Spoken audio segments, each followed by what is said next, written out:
if you are imagining, just imagine for now, don't take it seriously and get into problems, but just imagine that there is infinite consciousness, transcendental consciousness, and then you are coming out of that consciousness, and the whole process of coming down to becoming a human being is called the process of karma.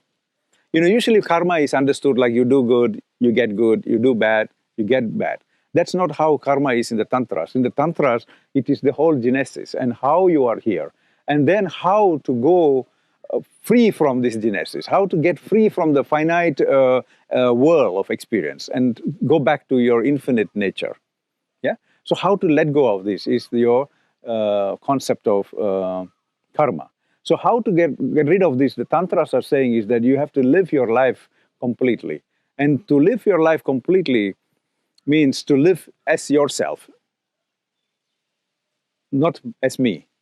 So, like a cat is a cat, a dog is a dog, and you are yourself, and a giraffe is a giraffe.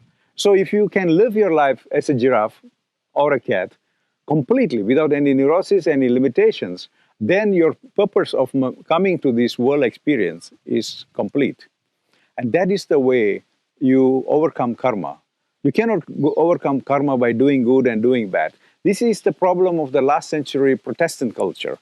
The misinterpretation of the Protestant culture became good and bad, black and white. And it is a very subjective, limited way of looking into things. In this way, what we are saying here is like you are living your complete life.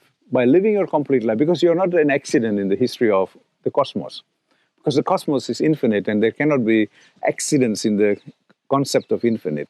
And if it is, then you are not incidental, and you're not accidental, you are real, and you are here, and you have a purpose to be yourself, and the purpose is to realize your whole true nature, and through, that's called Dharma, to have a purpose in the picture of the whole cosmos. And when you have a purpose as a person, then you have freedom. Otherwise, you are living fictions. If you have no Dharma, it's only fiction. All the time it is fiction. You are imagining things, all sorts of imaginations. And you can even have 10 people with you. They call it multiple personality disorder. So if you have these kind of fictions, you will never have your potential, which we call it Artha. Artha. And if you have the potentials, by having a true nature, you have your potential. By having your potential, then as a person, you are always in a state of bliss, which is your natural right, your latent right. Your innate right is to be in bliss all the time.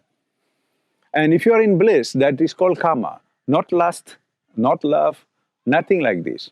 It is called bliss.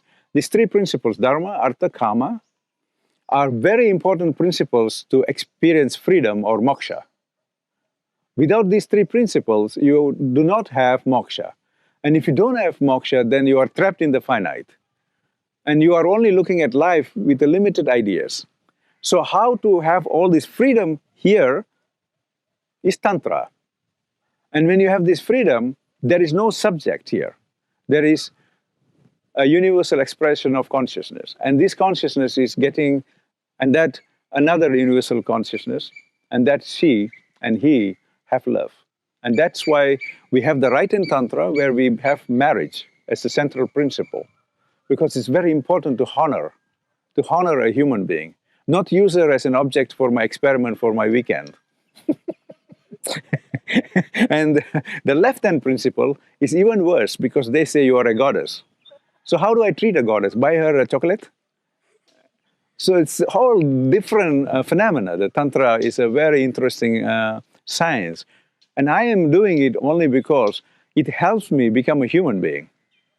Otherwise, I will be like, buying chocolates for a woman, Luckily for Tantra.